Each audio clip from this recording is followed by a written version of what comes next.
El 1 de mayo de 1960, un avión espía estadounidense U-2 volaba bien entrado sobre territorio soviético. El piloto estaba a gran altura, pero no a mucha velocidad, ya que la nave era más bien lenta. Su misión era sacar fotografías de reconocimiento aéreo para conocer mejor al enemigo. No obstante, lo que desconocía el piloto era que había sido detectado por los soviéticos. Pocos segundos después, un misil S-75 Dvina fue disparado y logró golpear al U-2 americano, que comenzó a descender frenéticamente hasta estrellarse contra el suelo. El piloto logró eyectarse a tiempo, pero fue tomado prisionero. El incidente tuvo varias repercusiones. Por un lado, representó una gran derrota y humillación para Estados Unidos ante los ojos del mundo. Por otro, volvió a tensar las relaciones entre naciones en el contexto de la Guerra Fría. Pero más importante aún, este hecho desembocó en una necesidad fundamental. El gobierno norteamericano se dio cuenta que necesitaba una nueva aeronave, una invulnerable, difícil de detectar, imposible de alcanzar, una idea casi utópica propia de la ciencia ficción.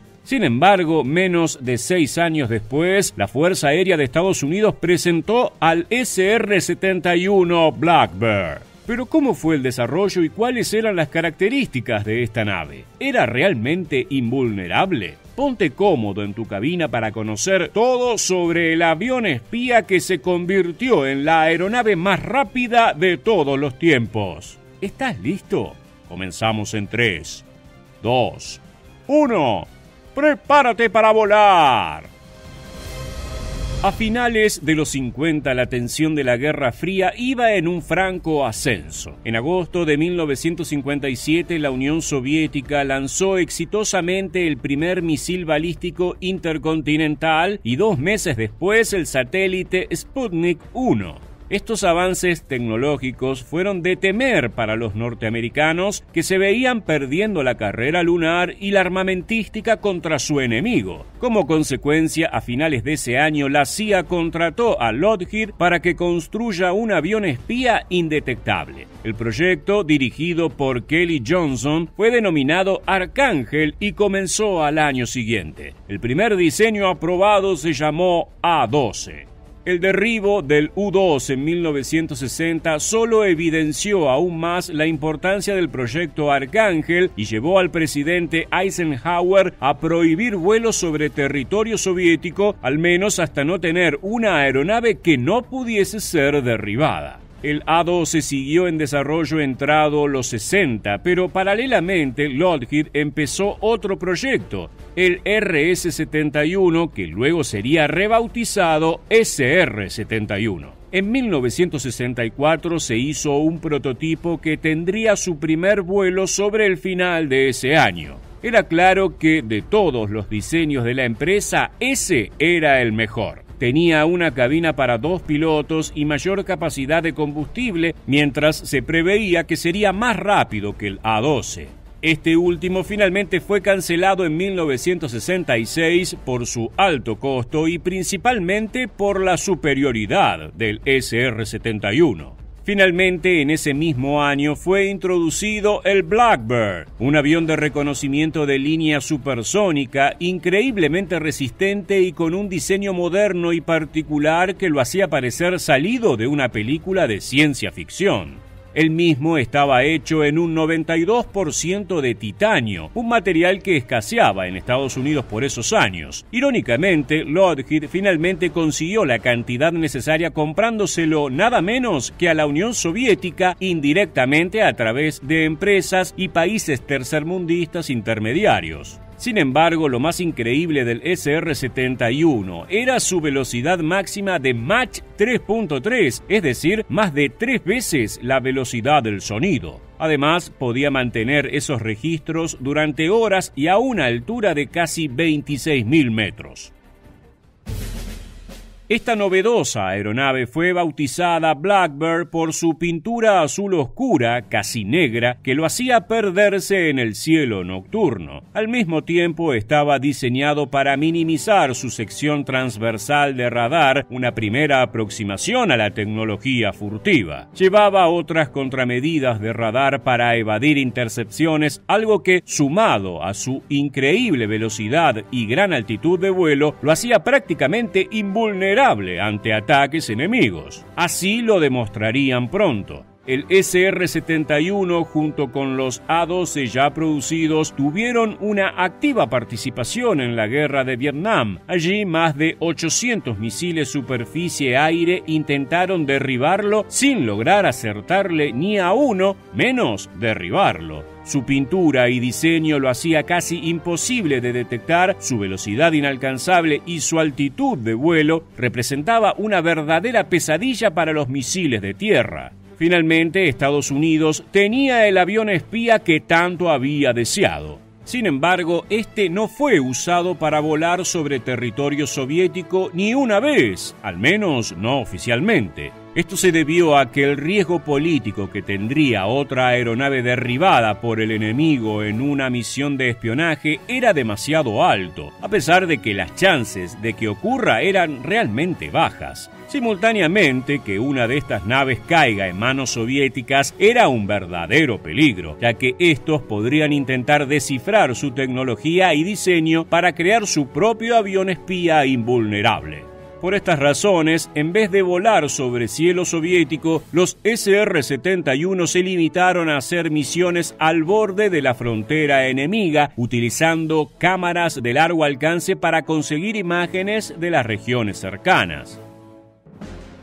Si bien las defensas de la Unión Soviética intentaron en varias ocasiones atacar las naves, estas eran demasiado rápidas y volaban demasiado alto. Si un misil lograba atinarle a su dirección, los Blackbird podían simplemente volar más velozmente que este, dejándolo atrás con facilidad. Por otro lado, el avión soviético más avanzado del momento, el interceptor Mikoyan Yurevich MiG-25, era incapaz de alcanzar a los SR-71. A pesar de también poder alcanzar una velocidad Mach 3, estos solo podían mantener esa velocidad por unos instantes, a diferencia de la aeronave estadounidense que podía mantenerla durante horas.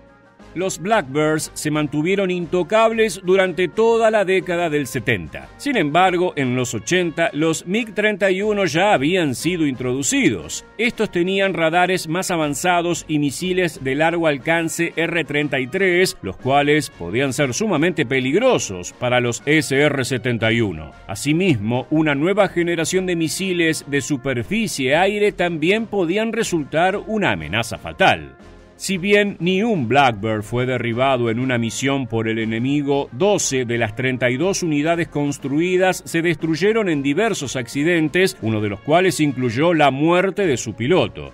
Esto, sumado a su exorbitante costo de mantenimiento y uso, llevó a que los SR-71 fueran sacados de servicio en 1988. Si bien algunos fueron reactivados en los 90, el segundo y esta vez definitivo retiro de esta aeronave se dio en 1998. A pesar de tener más de 50 años de construcción, la tecnología detrás del SR-71 Blackbird sigue siendo increíblemente adelantada a su época, aún con los estándares de hoy en día. Tal es así que esta sigue siendo la aeronave con un registro de velocidad de vuelo más alto de la historia. Tal vez no estaban tan lejos de ser naves de ciencia ficción después de todo. Luego de contarte todo sobre los invulnerables Blackbirds, queremos conocer tu opinión. ¿Crees que estos han volado sobre territorio soviético de forma no oficial durante su época? ¿Podrían los SR-71 ser utilizados hoy en día y resistir firme contra radares y aviones más modernos?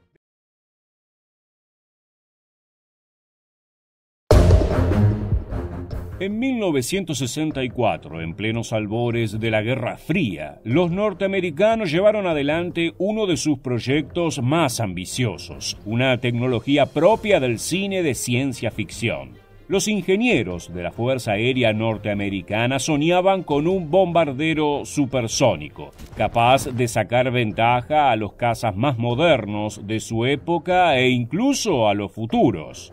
Este avión, creado a través de un diseño de vanguardia, podría viajar desde Washington hasta Moscú en cuestión de minutos para devastar al Kremlin con la descarga de un poderoso bombardeo.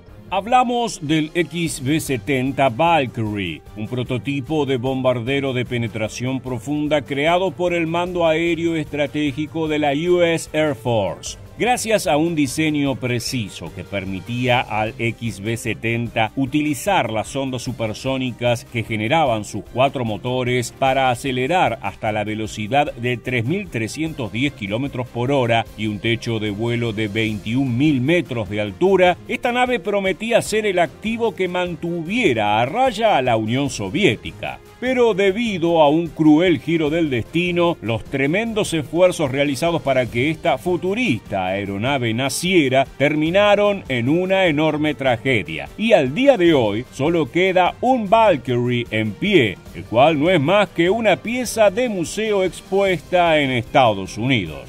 Acompáñanos en un nuevo episodio para conocer el desastre detrás del sueño del bombardero americano. La historia del desarrollo de uno de los proyectos más icónicos en la historia de la Fuerza Aérea de los Estados Unidos comenzó en 1954, al poco tiempo de finalizada la Segunda Guerra Mundial. Tras los bombardeos nucleares a Hiroshima y Nagasaki, los ingenieros norteamericanos comenzaron a imaginar qué tipo de aeronaves podrían desplegar estas brutales armas de destrucción masiva. El objetivo era extremadamente ambicioso. Querían un avión de ataque a tierra capaz de volar a velocidades supersónicas, que pudiera alcanzar un techo de vuelo que lo hiciera indetectable a las defensas terrestres, además de operar con un rango de 12.000 kilómetros de distancia sin necesidad de reabastecerse en vuelo. Por supuesto, con nuestra tecnología actual, esto no parece demasiado, pero 70 años atrás, todas estas características combinadas en un vehículo no representaban más que un sueño febril de los científicos. De cualquier manera, la empresa Boeing junto con RAND Corporation decidieron investigar la posibilidad de impulsar aeronaves con energía nuclear. Aunque estos experimentos fueron considerados un desastre, la Fuerza Aérea estadounidense decidió mantener algunos aspectos deseados en el bombardero, como su capacidad de tener grandes rangos operativos, la mayor velocidad posible, a lo que se le sumó una carga útil de 23.000 kilogramos en su bahía para bombas. En 1957, la empresa North American Aviation ganó el concurso para ser la desarrolladora del bombardero soñado por la USAF. El trabajo comenzó de inmediato, ya que tanto los militares como los ingenieros sabían que, en la otra punta del mundo, el Kremlin estaba intentando desarrollar sus propias armas futuristas. La carrera armamentística había comenzado y no se podía perder ni un segundo. La idea de utilizar energía nuclear, con el enorme calor que generaban los motores de los aviones a grandes velocidades, se hizo inviable, pero esto no detuvo los deseos de los militares norteamericanos. La decisión para solventar este problema fue utilizar 6 motores turbojet General Electric IJ93 GE3 con posquemadores, que serían alimentados por un depósito de combustible de 140.000 kilogramos. Esto permitió que, en pruebas preliminares, la planta motriz generara la potencia suficiente para atravesar la barrera de Mach 3, es decir, más de 3.000 kilómetros por hora. Esto es más de 10 veces la velocidad de los aviones comerciales actuales, que pueden llegar a los 280 kilómetros por hora. Un bombardero con esta velocidad incluso superaría al caza más rápido de la actualidad, el F-22 Raptor, que posee un límite de 2.410 kilómetros por hora. El diseño morfológico del Valkyrie también se basó en ideas futuristas, propias de la carrera espacial. Estamos hablando de una verdadera bestia. El vehículo tenía un largo de 56,3 metros, una envergadura de 32 metros y una altura de 9,14 metros. Su superficie alar era de 585 metros cuadrados, de las más grandes en la historia norteamericana. Vacío, este monstruo pesaba 115.000 kilogramos, pero preparado para volar junto a las 140 toneladas de combustible mínimo y 25 toneladas de bombas, podía llegar a pesar más de 260.000 kilogramos. Esto equivale al peso de un avión comercial cargado, pero capaz de alcanzar 10 veces su velocidad máxima, algo realmente extremo, incluso en estos días. El diseño de las alas en delta se estandarizó en esta época, por lo cual el Valkyrie tomó la forma de una gran flecha, un diseño que solo se vería nuevamente con otro avión supersónico que también terminó en desgracia, el Concorde. Esto respondió a la necesidad de reducir la fricción del aire sobre el fuselaje, además de que el morro en punta tiene una función física, ya que esto permite generar una onda de choque, es decir, hace que la aeronave quiebre la resistencia aérea para que el avión rompa la barrera del sonido. Otra de las grandes decisiones tomadas para aprovechar la onda de choque fue el diseño de las alas, cuyas puntas podían plegarse o incluso desprenderse del cuerpo del Valkyrie. Esto lograba que la aeronave, por así decirlo, montara las propias ondas que generaba, lo que brindaba una enorme aceleración para alcanzar la velocidad del sonido. Para comprender esta idea de una forma fácil, podríamos decir que el avión generaba una fuerte succión en la parte inferior de su fuselaje que utilizaba para impulsarse y así surfear las corrientes de aire como si fueran olas. Tanto la cabina como el interior del avión estaban sellados herméticamente y completamente presurizados. El cuerpo humano no está preparado para resistir las grandes presiones que generan las ondas de choque, por lo cual el diseño debió hacerse como si se tratara de un cohete espacial o un submarino para preservar la integridad de los pilotos.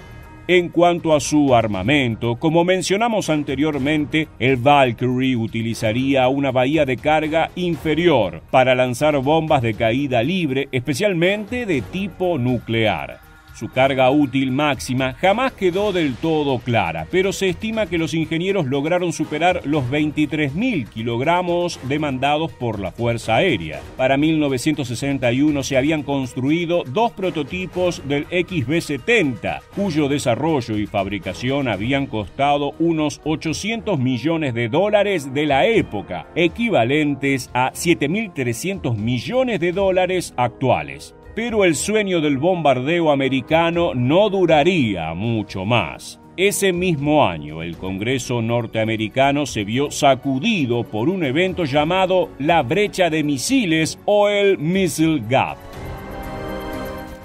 A partir de 1957, los soviéticos habían desarrollado misiles antiaéreos de largo alcance, capaces de interceptar y derribar objetivos a enormes altitudes de 25.000 metros. Pero en 1960 se dio un uso exitoso cuando un S-75 Divina derribó un bombardero Lockheed U-2 mientras realizaba un vuelo espía. Producir una aeronave de un costo económico tan alto como el Valkyrie ya no era rentable y el proyecto se canceló. La North American Aviation intentó continuar con la fabricación de la aeronave, pero para uso civil, aunque estos experimentos resultaron en tragedia.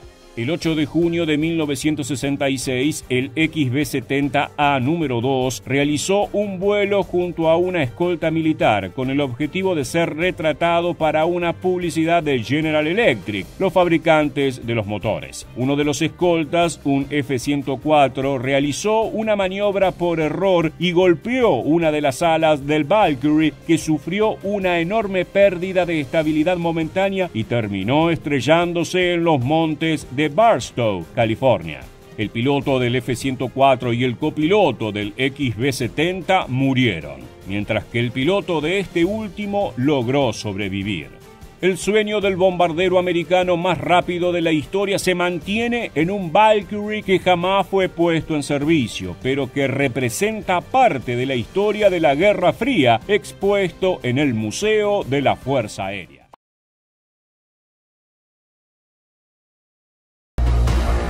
En octubre de 1959, la embajada soviética en Francia recibió una alarmante noticia. En Occidente se había construido la nave de combate más rápida e impresionante del planeta, una bestia capaz de volar a Mach 3, superando así a todas las aeronaves de la Unión Soviética. Lo curioso es que esa maquinaria no era de factoría estadounidense, sino que era 100% francesa. El Nord 1500 Griffon era un diseño único, cuya motorización revolucionó los cielos de la Guerra Fría. Pero pese a todos sus logros y su radical tecnología, el caza francés estaba destinado al fracaso. Esta es la historia de la nave más espectacular que nunca conociste. Acompáñanos a los hangares secretos de Francia para entender por qué el avión más rápido de la historia terminó siendo olvidado. Para conocer al Nord 1500, tenemos que remontarnos a los años posteriores a la Segunda Guerra Mundial, momento en el cual Francia había puesto en marcha una serie de programas para desarrollar aeronaves con capacidad de vuelo por encima de Mach 2. Así fue como los ingenieros de la firma Arsenal de l'Aéronautique se enfocaron en un prototipo con alas en delta, utilizando como base planeadores antiguos con capacidades supersónicas. La clave estaba en los sistemas de propulsión y en un fervor propio de la Guerra Fría se decidió experimentar con un gran estatorreactor compuesto que incluía un turborreactor sustentador. Básicamente, dos tipos de motores en una misma plataforma, algo totalmente novedoso para la época y sorprendente incluso hoy en día. Se trata de esa enorme estructura en la parte inferior del caza, la cual se asemeja más a las turbinas de un gigantesco avión comercial. En muchos sentidos, la motorización fue lo que determinó el resto de las características mecánicas y estéticas del Grifón. Los periodistas de la época lo describieron como un gran motor de jet con una cabina pegada encima, y no estaban muy lejos de la verdad. Basta con ver al Nord 1500 para entender dónde estaban puestas las prioridades de los ingenieros. Antes de continuar, es útil que conozcamos qué es exactamente un estatorreactor, o ramjet, como se lo cataloga en inglés. Es un tipo de motor a reacción que carece por completo de compresores o turbinas, ya que la compresión se efectúa mediante la altísima velocidad a la que funciona. El aire ya comprimido se somete a un proceso de combustión en la cámara de combustión y a una expansión en la tobera de escape. Los estatorreactores producen un empuje bestial, por lo cual suelen ser empleados en unidades experimentales o incluso en la propulsión de misiles. Ahora, imagina este concepto aplicado a un interceptor. Ciertamente, es una idea que solo era posible durante la Guerra Fría. En cuanto a dimensiones, el Nord 1500 medía 14,5 metros de longitud y tenía una envergadura de 8 metros, con un peso cargado de 6.745 kilogramos. El Griffon estaba construido principalmente a base de aleaciones ligeras y comprendía un fuselaje tubular de gran tamaño que soportaba las alas en delta. El fuselaje delantero se extendía hacia adelante, casi saliendo desde la toma de aire del turborreactor, la cual debía tener un gran tamaño para lograr sustentar esa gigantesca motorización. Como te anticipamos, todo gira en torno a ese gran estatorreactor. En cuanto al tren de aterrizaje, se trataba de un simple triciclo retráctil alojado en las alas y en la parte inferior de la toma de aire. Esto le facilitaba los movimientos en taxi y el despegue desde pistas muy rudimentadas, lo cual explica por qué los ingenieros decidieron efectuar las pruebas de vuelo en medio del campo francés en lugar de una de las tantas pistas de la Fuerza Aérea. El fuselaje delantero también albergaba la cabina de vuelo con espacio para un piloto y aletas canard a cada lado. Si bien parece colocada a último momento, lo cierto es que está en una posición ideal para tener gran visibilidad delantera y lateral. Por otra parte, esa larga nariz cónica albergaba un radar capaz de detectar una enorme variedad de objetivos. De seguro te estás preguntando por qué, si era tan buena idea, la combinación de motores no volvió a utilizarse a gran escala. Lo cierto es que el sistema Nord tenía su letra chica. El estatorreactor no podía ser utilizado desde el despegue. Primero, era necesario que la nave estuviera a cierta altura y a una velocidad supersónica. Es por eso que se necesitaba un motor turbofan clásico para poder elevar al Griffon hasta ese punto. Luego, el estatorreactor se encargaría de acelerar hasta la capacidad límite, la cual se pautó en unos impresionantes Mach 3. A mayor velocidad de la aeronave, mayor performance por parte del estatorreactor. Lo más increíble es que este tipo de motores no cuentan con los mismos motores que un turbofán. Solo emplea un botón de apagado y prendido. Esto quiere decir que no había velocidad tope. Más bien el estatorreactor simplemente se utilizaba de forma intermitente para acelerar aún más la maquinaria.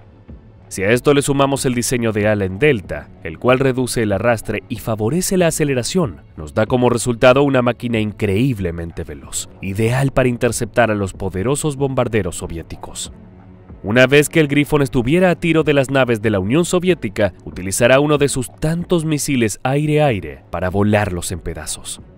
Ten en cuenta que, a mediados de los 50, el mayor miedo de las naciones occidentales eran los impresionantes avances en materia de bombarderos y cargas nucleares que llevaba a cabo Moscú. A lo largo de la historia de este proyecto, surgieron 3 encarnaciones de esta misma plataforma. En primer lugar, el Nord 1500 Griffon 1, la primera unidad completa que contaba con el turborreactor ATAR-101F con postcombustión. Esta versión fue probada durante enero de 1956 y podía alcanzar una velocidad de Mach 1.15.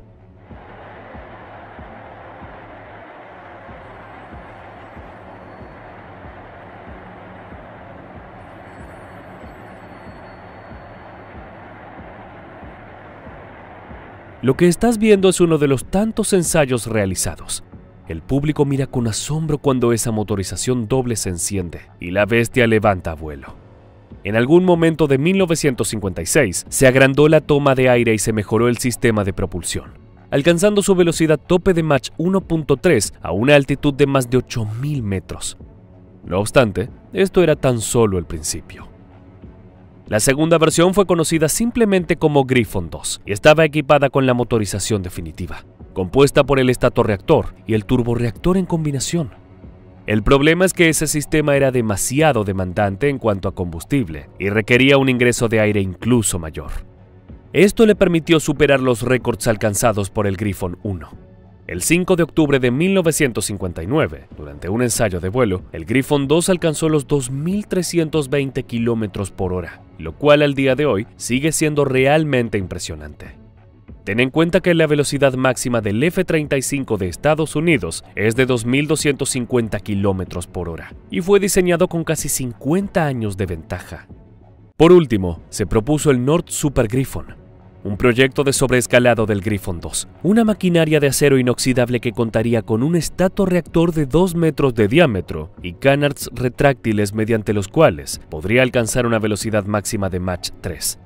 Este diseño contaría con financiación estadounidense, ya que Washington también se encontraba en la búsqueda de un arma capaz de alcanzar y destruir a los incipientes bombarderos soviéticos. Sin embargo, como te imaginarás, las cosas no salieron de acuerdo a lo planeado.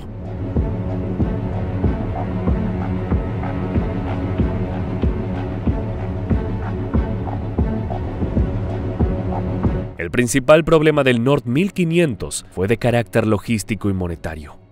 Cuando una nave viaja a 3.000 km por hora, tienes que estar seguro que lo construiste con un material que no se derretirá ante la fricción y la enorme temperatura. De lo contrario, tu aeronave y el piloto se convertirán en una masa amorfa y burbujeante.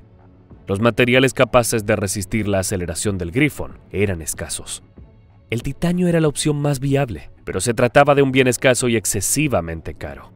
En simultáneo, desde finales de los 50, Francia se encontraba llevando a cabo costosas intervenciones militares en Argelia y Vietnam, por lo que su prioridad no estaba en la construcción de un interceptor experimental. En segundo lugar, lo cierto es que las naves supersónicas de la Guerra Fría fueron empresas apuntadas más a una victoria científica que a una victoria militar. El advenimiento de los misiles balísticos hizo que los bombarderos dejaran de ser una prioridad. Por lo tanto, los interceptores perdieron a su principal víctima. Si bien este tipo de naves siguen en uso, no son la columna vertebral del ataque y la defensa aérea como se esperaba en los 60s. Los gobiernos simplemente perdieron interés en unidades como el Nord 1500, lo que puso punto final a una de las naves más ambiciosas jamás construidas por Francia. Si bien el Grifo no llegó a convertirse en ese guardián de los cielos del norte, los avances tecnológicos realizados por Nord durante el desarrollo de sus variantes fue de gran utilidad para los aviones de combate franceses diseñados durante los 70s y 80s, por lo que su legado sigue vigente pese a ser un prototipo experimental tan extravagante. Llegamos al final de este video y nos gustaría conocer qué opinas respecto a esta impresionante unidad. ¿Crees que el concepto del Nord 1500 debería haberse continuado o era una idea condenada al fracaso? Déjanos tu respuesta en la caja de comentarios. Por el momento, nos despedimos hasta la próxima entrega de Aviación Militar.